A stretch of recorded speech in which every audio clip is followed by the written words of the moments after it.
The Gunk is totally worth it. Let me explain. The Gunk is best described as a single-player platformer mixed with a power washing simulator in space. Let's start with the space part. The planet you get to explore is gorgeous once you degunk it. The visuals of this game are beautiful and massive at times.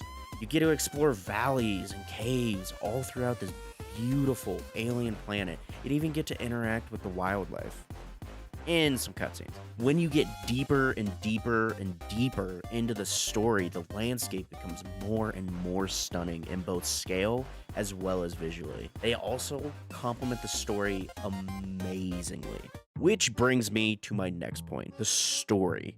The story of this game is pretty good in my opinion.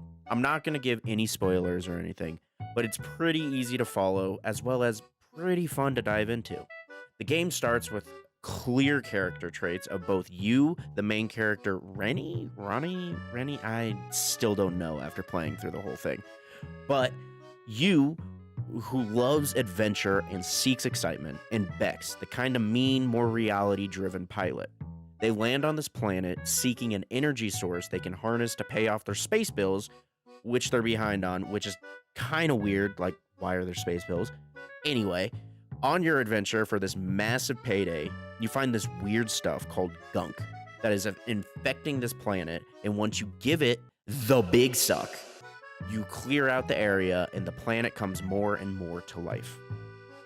So you go further and further and further and further degunking, and I've got to say it's one of the most satisfying things I've done in a video game in a long time. And that brings me to my third point, the big suck.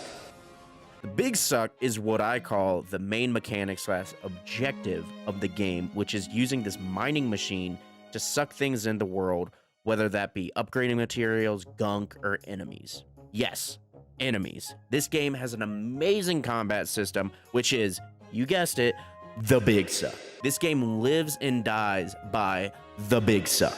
Have a little gremlin thing running at you, big suck. Then yeet that bitch into something. Have a thing you need to yank, use the big suck. Something shooting at you, use the big suck. This mechanic reminds me of the main mechanic of Slime Rancher, but on steroids. All in all, the Gunk is a fun game with an amazingly satisfying mechanic, a beautiful world, and an easy to follow story that at the end you kind of reflect on your own life and realize a little adventure can lead to an amazing journey. So, my final review is, if you have about 4-ish hours to kill and is looking for a little adventure, the Gunk is totally worth a playthrough. And hey, maybe you might find it's an amazing journey along the way. I'll see you in the next one, gamers. Yeah, it's the rap Diablo, macho when I drop flows. The bar gets raised up, it's me and Petey Pablo.